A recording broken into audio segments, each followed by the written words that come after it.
Hello and welcome to this, my video on drawing straight line graphs and finding their slopes, part of the Year 11 General Maths course here in Australia, but equally relevant throughout the world, whether you're doing GCSEs or whatever syllabus around the world. My name is Darren from Maths Guru. Thank you very much for joining me. Hopefully you are going to find this video useful.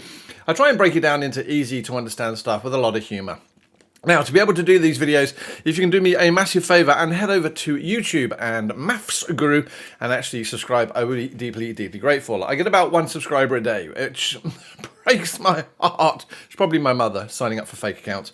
But if you go over there and just click subscribe, that notification that someone's actually watching my videos is really, really great. So thank you in advance for you doing that. If you hate maths, don't worry about it. I hated maths at school as well. Head over to mathsguru.com. All the notes and the stuff you see behind me that I write all over, you can download for your summary books. You can scribble all over it, put it in, and hopefully it will be useful. But enough of that. Should we get on? Absolutely. So here we go. I normally go through the learning objectives. If you want to, pause the video, have a read over, but pretty much I'm going to go through, as it says here, drawing straight line graphs and finding their slope. Now, in previous videos, and yes, those previous videos again are available on Maths Guru with those downloadable notes and VCAR exam questions and all sorts of stuff. We've been dealing with a lot of the actual algebra stuff at this moment in time, where we've been dealing with, 3x plus 4 and 7x plus 2 and all that type of stuff. And generally speaking, do we know what it means? Well, actually, yes, because now we're going to deal with it in a pretty funky way. Because what we find out is that a lot of the stuff you've been doing is actually straight line graphs. If it's written in a particular way, and you've met straight line graphs before, you've been doing it since year 9, and obviously here is an example of a straight line graph.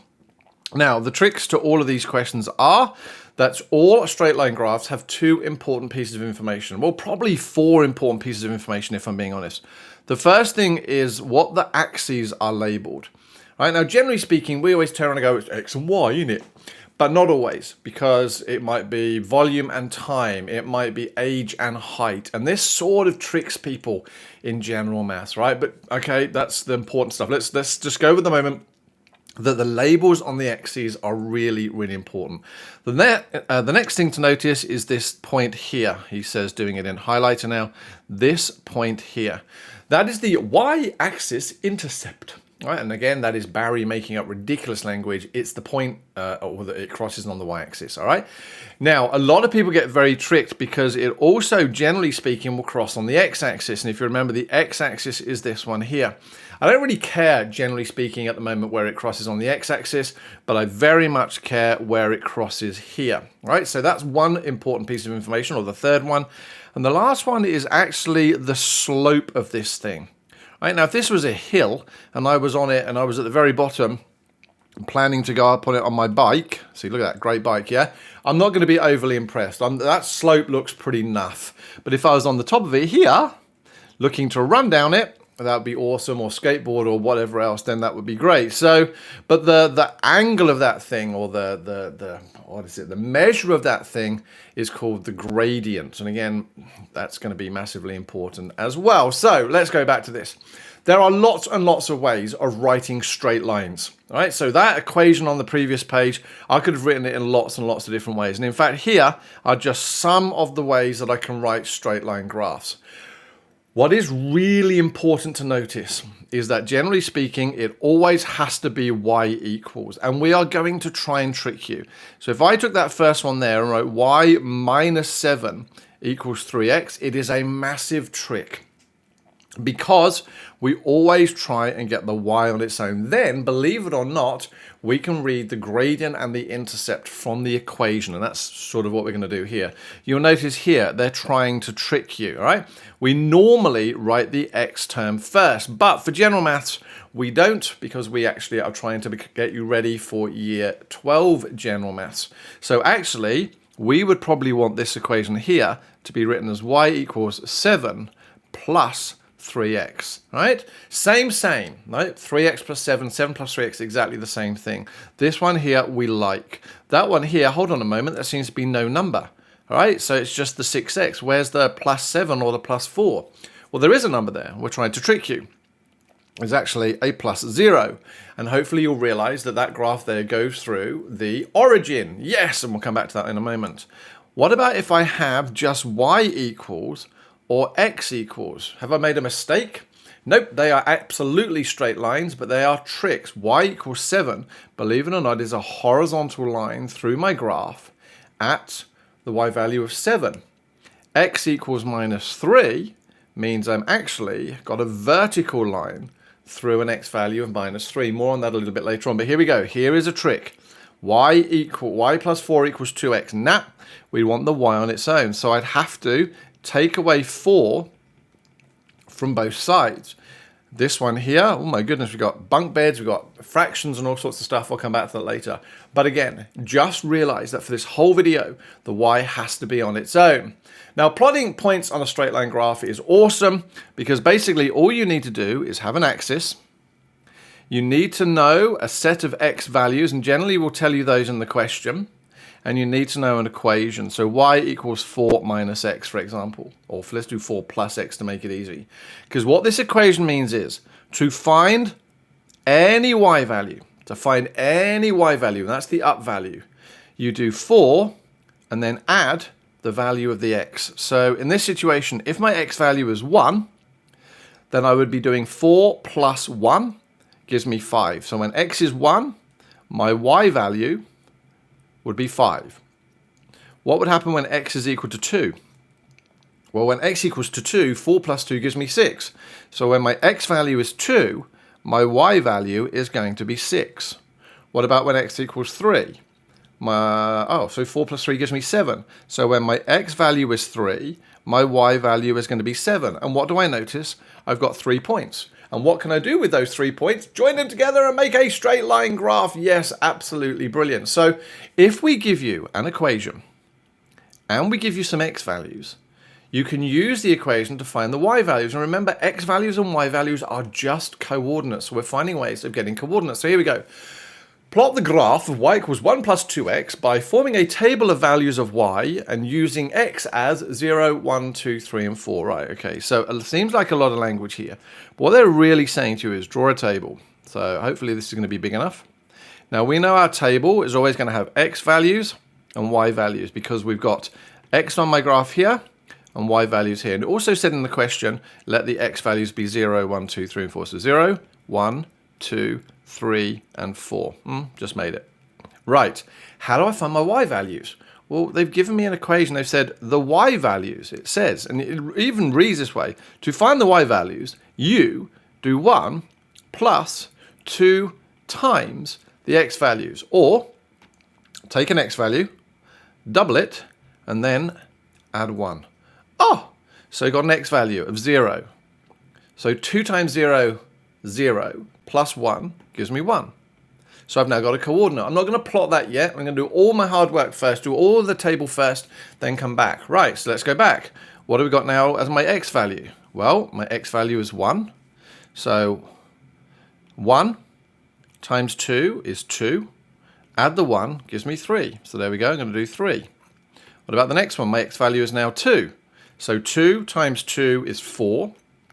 Plus the 1 is going to give me 5. Now again, I'm doing this backwards, and probably there's a lot of maths teachers out there going, no, what happens if there's a minus sign? We'll deal with that in a moment. All right, but again, let's try it the other way around. All right, just because there's going to be maths teachers who are crying into their soup here. So x equals 3, so I'm going to do 1 plus 2 times 3. All right, so let's just write that out. 1 plus 2 times 3. Well, 2 times 3 is 6. 1 plus 6 gives me 7. Now, do you notice a pattern here? Do you notice what's happening? 1, 3, 5, 7. And sometimes it's as easy as that now to find the next number is probably going to be 9. Not always, and don't get tricked by that. So now we've got a load of coordinates. And you're going to say, where are my coordinates? And I'm going to say here, because we know an x value and a y value, those two pair up. So when x equals 0, y equals 1. So when x equals 0, y equals 1, there is my first coordinate. Now, again, a word of warning, when you're doing these in exams and VCAR exams, you must plot them accurately. If you just put them sort of randomly around, you're in all sorts of trouble. I'm so sorry, but yeah. Where's my next x coordinate? It's 1, and its y coordinate is 3. So when x equals 1, y equals 3. He says not doing it in pen. When x equals 2, y equals 5. when x equals 3, y equals 7. And again, by the time I've got 3 or 4 points, I'm pretty sure I can join those together. So with any luck, if I now get my funky piece of software to join those together, there we go, we have my straight line graph. Now, for those of you who are doing methods, generally speaking, I'd put arrows on the end of those to say to infinity and beyond, but not in this situation because the question said it only wanted it between 0 and 4. So in which case, probably splitting hairs, and I don't have a lot of hair left, I would probably just do that there. Again, there are maths teachers out there going, don't join it together. Well, I am joining it together because it is an equation. All right, stop talking to yourself, Darren. You're going mad. What about this one? Plot the graph of y equals 8 minus 2x by forming a table of values using your x values as 0, 1, 2, 3, and 4. Okay, there we go. So here's my table. X always goes on the top. Y on the bottom. I got 0, 1, 2, 3, and 4. Right, what's my equation? Y is equal to 8 minus 2x. Right, well, what's my first x value? 0. Okay, so I'm going to do 8 minus 2 times 0. What's 2 times 0? 0. 8 minus 0, 0. There we go, I've got 8. Wow! What about when x equals 1? 8 minus 2 times 1. Well, 2 times 1 is 2. 8 minus 2 is 6. Yay! Come on, rub out. Here we go. Let's do the next one. My x value is 2. 8 minus 2 times 2. All I'm doing is I'm substituting, yeah? Because it says let your x value be 2. So where I'm seeing an x, I'm replacing it with the times by 2. Now, why is it times by 2? Because between the 2 and the x, there are, in fact, a times. So let me see whether we can continue this one. 8, 2 times 2 is 4. 8 minus 4 is 4. Do you start to see a pattern? 8, 6, 4. The chances are that one's going to be 2. And that one there is going to be 0. But you might also want to just check and make sure that is right. What do we do now? Simply plot the graph. So let's change pen color, do something different. And again, when you plot these in yours, please plot them in pencil, right? Don't plot any graphs in pen. If you don't have a pen, lads, buy a pen. Sorry, if you don't have a pencil, lads, buy a pencil. Buy a ruler, because it would be silly to lose marks for something like this, yeah? All right, lose the marks because you don't understand the maths. Don't lose the marks because you can't buy a pencil and a ruler. All right, so when x equals 0, y equals 8. When x equals 1, y equals 6, 2, 4, 3, 2. And do I need any more points? Probably not. So with any luck, I can use my software to try and join those together for me. And there we go. There is my straight line graph. Now again, probably shouldn't go off here. That bit shouldn't probably be there because it's sort of outside the graph. But generally speaking, you get the idea of drawing a table. Now, believe it or not, we can use the CAS calculator for this. Now, for those of you out there who are TI Inspire users, my humble apologies. Sorry, ClassPad users, my humble apologies. I don't have access to the ClassPad at the moment because my software has broken or is no longer giving me access. So I'm sure the functionality is fairly similar. But for those of you using the TI, again, you can go to mathsguru.com, download these notes and work it out. So let's see, let's follow this through. We're going to draw the line y equals, what are we going to draw? This line here, y equals 8 minus 2x on my calculator. So I'm going to do control and dock. He said trying to do the image, control and dock. And what do we want? Oh, well, it seems fairly obvious here that we're going to add a graph. Woo! Now you're going to see that f1 of x business, this f1 of x here. Don't worry about that. That's just the calculator trying to be too smart. That's the same as y equals. And that's really why we always want our calculator to do y equals, because now I can just do 8 minus 2x. Now when I hit enter, oh my goodness, there we go. There is my graph. Now I can click on the graph and I can drag it around and I can do all sorts of funky stuff, excuse me, with that there. But what else can we do? Well, what if I want to see more? What if I actually want to change the scaling and actually show more of the graph? Well, as I say here, much of what you want to do with the calculator is hit menu. And so let me see, what have we got here? Window/zoom. That sort of makes sense. I want to change the window. I might want to zoom. And then if I click on window settings, you'll notice it goes for what the calculator wants to give you as default setting. So I could, for example, now say, well, no, I want that from -10 to 10. Leave that as auto. I want the lowest y value to be -5, the highest value to be 10, and hit on OK. And there we go. Out comes my graph. What else could I do? Well, Another really funky thing to be able to do here is the trace function. So I'm going to move this over a little bit. He says, trying to do it on the image again. I'm going to move that over. I'm going to go menu, trace, graph trace.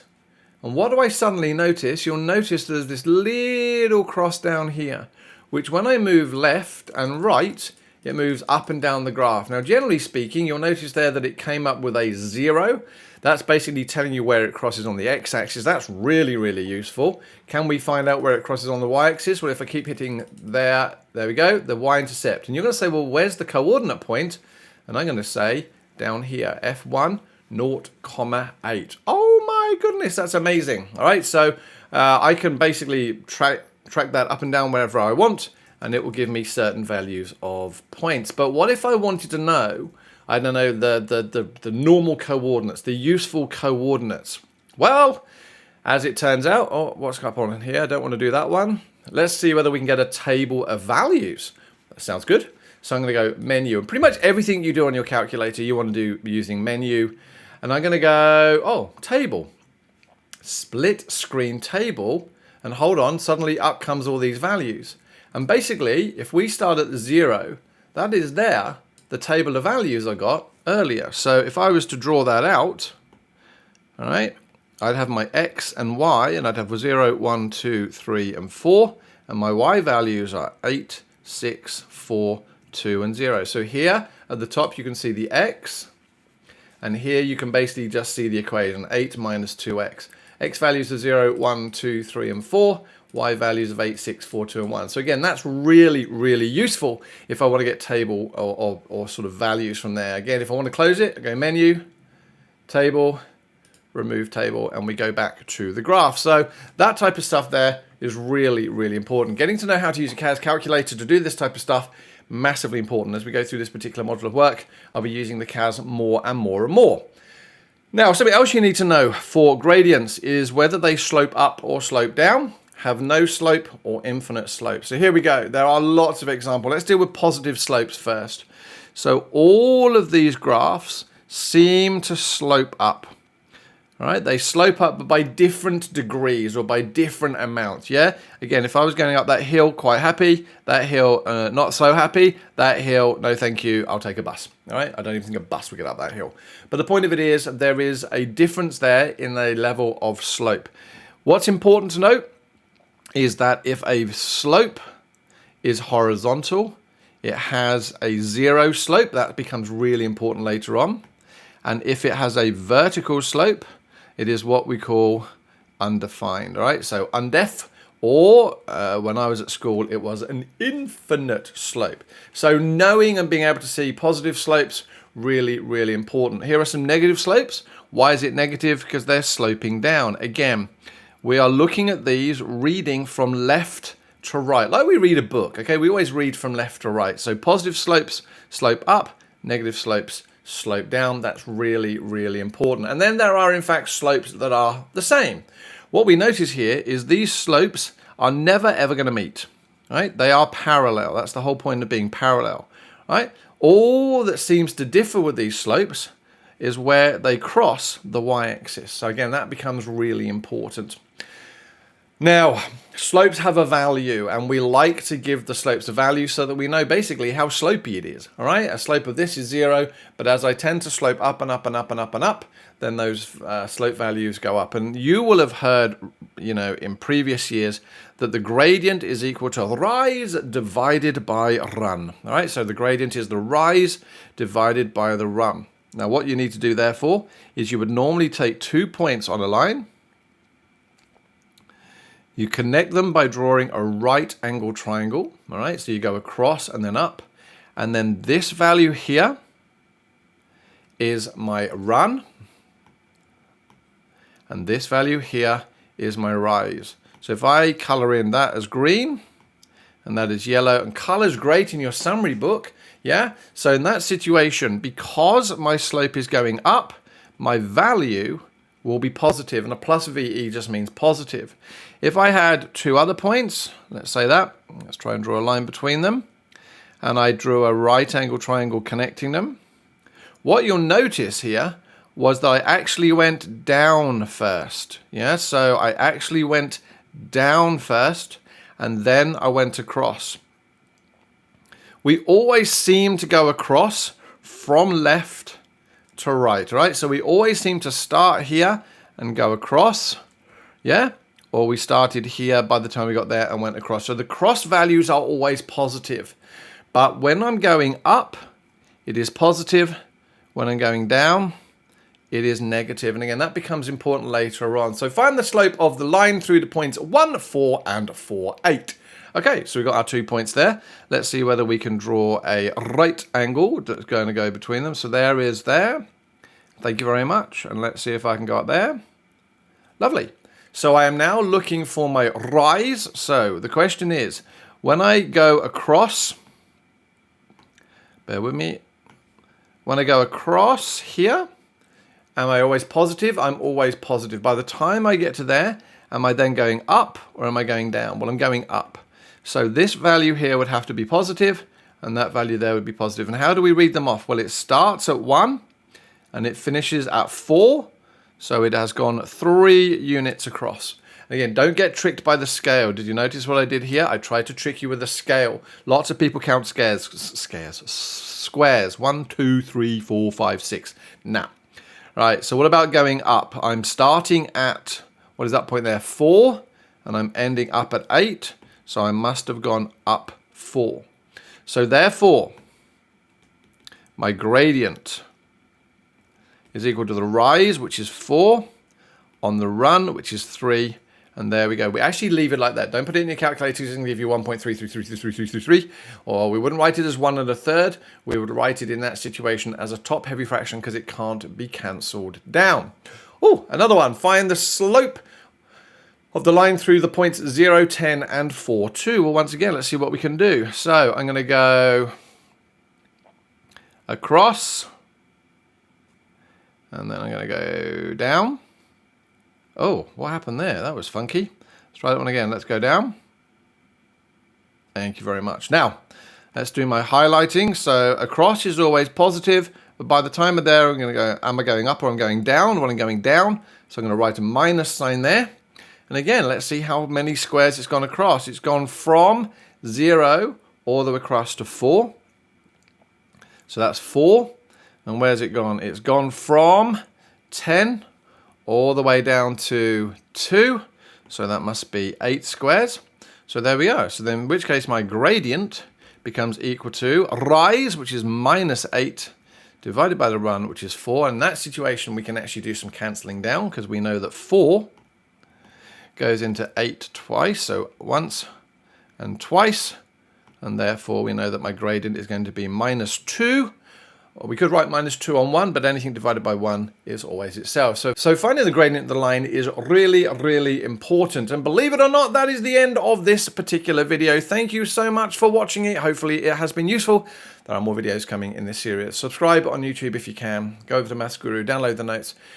Hopefully I'll see you in another video. If not, take care and please stay safe.